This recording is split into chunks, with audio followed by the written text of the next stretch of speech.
रुकावट तभी आती है जब हम दूसरों के दोषों का अन्वेषण करना शुरू कर देते हैं। हम प्रातःकाल 2 बजे नहीं उठ पाएंगे। जहां भी आध्यात्मिक उन्नति की रुकावट आती है, हमें श्री गुरु महाराज जी से,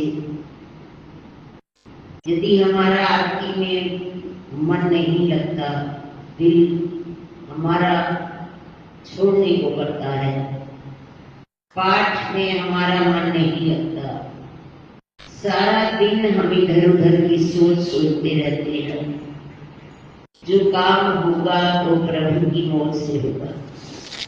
जिसको प्यार होता है, जैसे जिस विद्यार्थी को लगन होती है, वो स्ट्रीट की लाइट में भी पढ़ लेता है। जिसको गुरु महाराज जी की लगन होती है, प्यार होता है, वो कांटों पे सोकर भी गुजारा कर लेता है। श्री गुरु महाराज जी उनको ना जाने कौन सी बख्शिशें देना चाहते होंगे। हम जब सतगुरुनगर में रहते थे तो हाल ठंडा होता था। हम दोपहर को महाराज जी की पालकी के पीछे सो जाते थे, वहीं दोपहर बिताते थे। रात को भी हम कभी ऊपर छतों पर, कभी पेड़ों में, कभी हॉल में भी सो जाते थे। तो सारा दिन तो सेवा में गुजर जाता था। सोने के लिए हम कभी सोते ही नहीं थे, कभी कभी कमरों में चले भी जाते थे, और कभी सर्दियों में धूप होती थी तो जहां पर बड़ा लंगर के पास छोटा लंगर, छोटा जहां पर बनता था, वहीं धूप में लेटा करते थे। जमीन पे एक छोटी सी कोई चीज, चाट वगैरह वहीं मिल जाना, वहीं बिछा कर ले जाते। कभी अपना सुख देखा ही नहीं। जो प्यार जिसको चाहिए वह सुख नहीं देखेगा। जिस सुख की लालसा में दौड़ता है, उसके प्यार की अभी कमी है। ना जाने श्री गुरु महाराज जी हमसे कैसा प्यार लेना चाहते होंगे। प्यारों को और कुर्बानियां करवाना चाहते होंगे, और अधिक भक्ति में दृढ़तर और दृढ़तम बनाकर अपने प्यार का रंग रंगना चाहते होंगे। तो हर कार्य पत्ता भी उसकी मौज के बिना हिलता नहीं है। हम भूल जाते हैं, हम सोचते हैं हमें दुख मिल रहा है, हमें सुविधा नहीं मिली। महाराज जी के समय में सुख सुविधा कहाँ थी। महाराज जी 9 बजे जनरेटर बंद कर देते थे, लाइट हो ना हो। मेरे नानी जी वहां रहते थे, कहते थे कि 108 बार पूर याद कर। कभी जोधपुर, पता नहीं उनको कितने पूरा आ जाते थे याद। कहते पूर का जोधपुर, कानपुर, और हवा चल पड़े। बोलते थे 108 बार, और सकते हवा की चल पड़ती।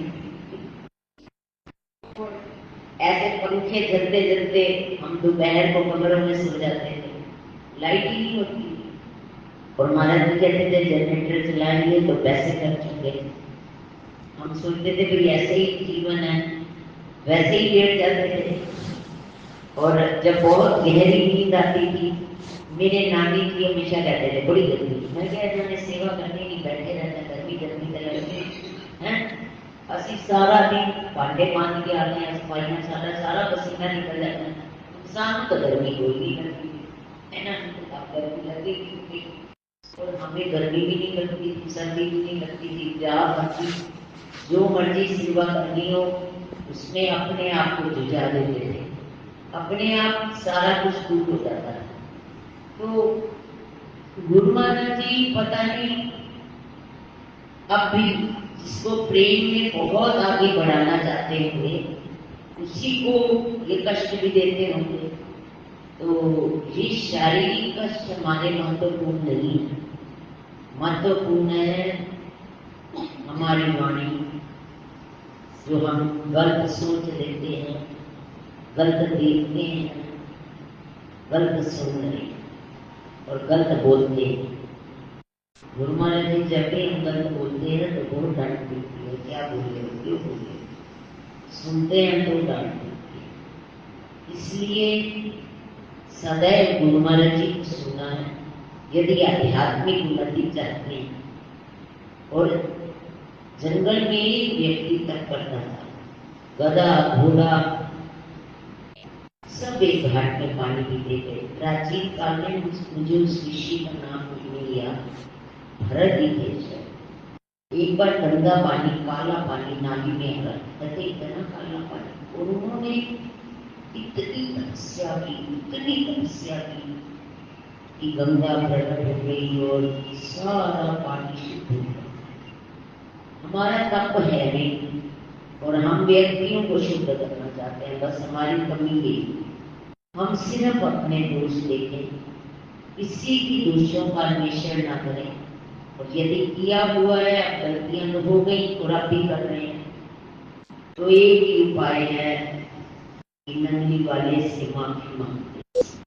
जब भी रुकावट आती है तब माफी।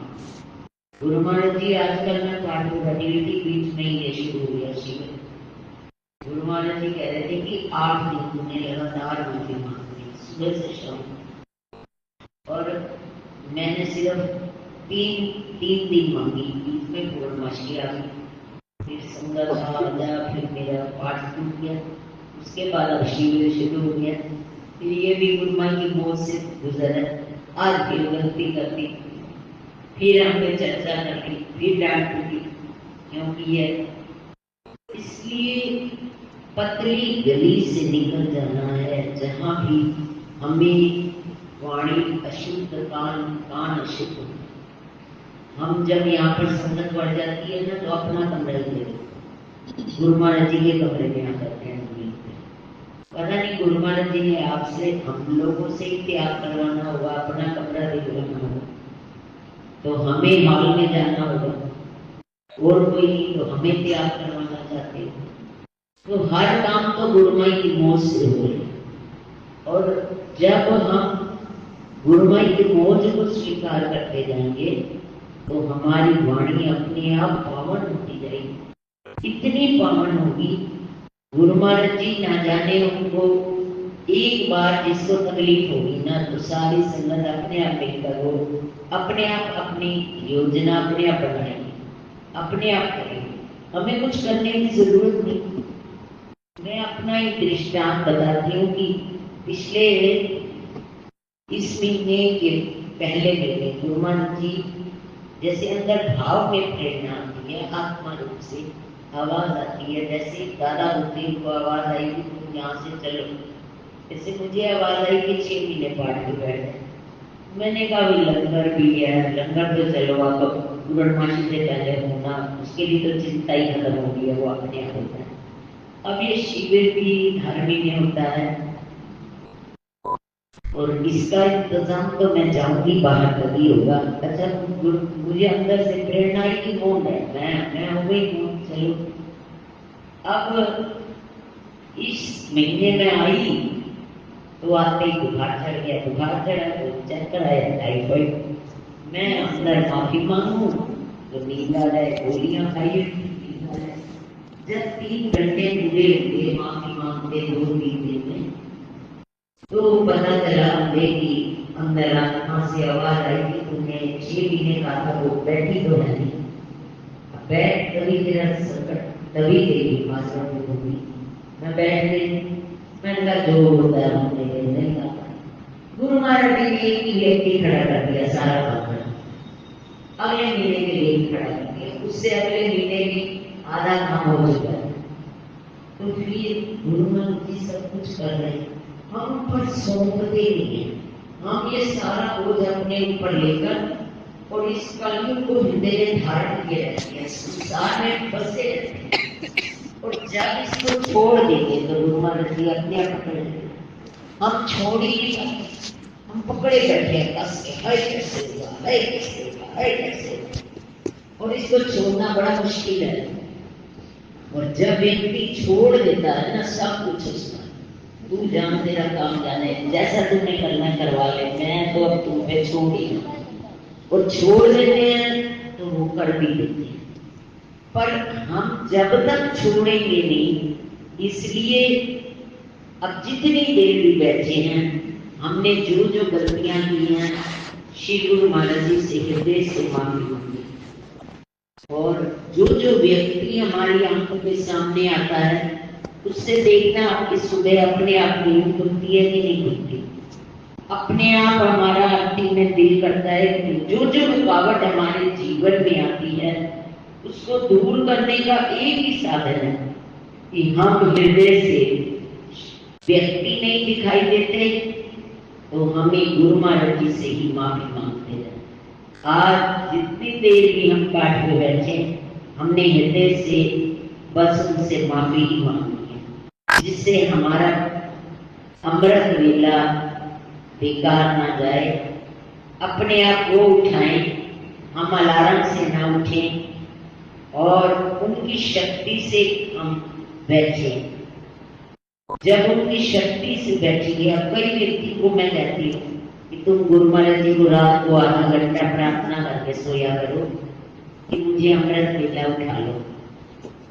कल एक व्यक्ति आए मेरे पास लुधियाने से, कहने लगी भाई मैं इसलिए काम आया हूँ, बच्चों के सामने नहीं आया। भाई मैं उठ तो गया, मैं तो इतना खुश, इतनी शक्ति आई, आपने आधा घंटा प्रार्थना करके सोया करो। और मुझे ऐसे मैं उठा जैसे बहुत शक्ति मुझे है और मेरी कोई अचानक उठ गई। कहते पाठ में बैठा तो इतना डर, इतना डर, इतना डर। अगले दिन भी कहते अब तो मैं दिन में भी पाठ करने के लिए डरता कि मुझे ना जाने कौन। मैं कहा गुरु महाराज जी ने दिखाया है कि तुम्हारे साथ कई दिनों से परेशान थे, हमारे घर में कोई चीज ऐसी है जो हमें परेशान करती है। मैंने कहा तुम्हारे ऊपर ही है, तुम गुरु महाराज जी के सामने बैठ के गुरु महिमा जल रख के पढ़ के जाओ और स्नान करके जाओ, देखो उसके बाद तुम्हारा क्लियर होता है। उसके बाद वो अभी तो मुझे मिले नहीं, अगले महीने पता चलेगा क्लियर हुआ है कि नहीं हुआ। तो हम जब गुरु महाराज जी के लिए पाठ पे बैठते हैं, तभी हमें पता चलता है हमारे अंदर क्या क्या गलतियां हैं, क्या क्या हमारी रुकावटें हैं जो हमें आगे नहीं बढ़ने के लिए देती। जो भी अमृत वेले जाता है उसका आज कुछ, कल कुछ, परसों कुछ आगे ही बढ़ता है। और सारा दिन बारीक बारीक सांप होते हैं जो हमें डसते हैं, ये राग, द्वेष, ईर्ष्या। हम दूसरों की चर्चा में व्यस्त रहते हैं। और सुबह एक बहुत बड़ा नाग होता है अजगर सा, आलस का, जो हमें उठने नहीं देता। वो यदि जीत जाए, अब 4 दिन तो कई जीत लेते हैं और बाकी दिन हमसे नहीं देखा जाता। भाई जी इन्हें नींद ना ली ऐसी काम करने होते। मैंने कहा जब तुम्हें रात को आओगे ना तो गहरी सुषुप्ति में, हमें जब सुषुप्ति गहरी नींद आती है, वो चाहे आधे घंटे के लिए आए, चाहे बाकी रात तो ऐसे ही बीतती है। इसलिए सुषुप्ति जो नींद आती है ना, उससे सारी थकावट हमारी दूर हो जाती है। जहां अपना भी खानी हो, हमें कुछ होश नहीं, जहां मन भी कोई काम नहीं करता, जहां बिल्कुल शून्य अवस्था में हम पहुंच जाते हैं, वह अवस्था ही हमें एकदम सारे तन की थकावट दूर कर देती है। वह थोड़ी देर के लिए आती है।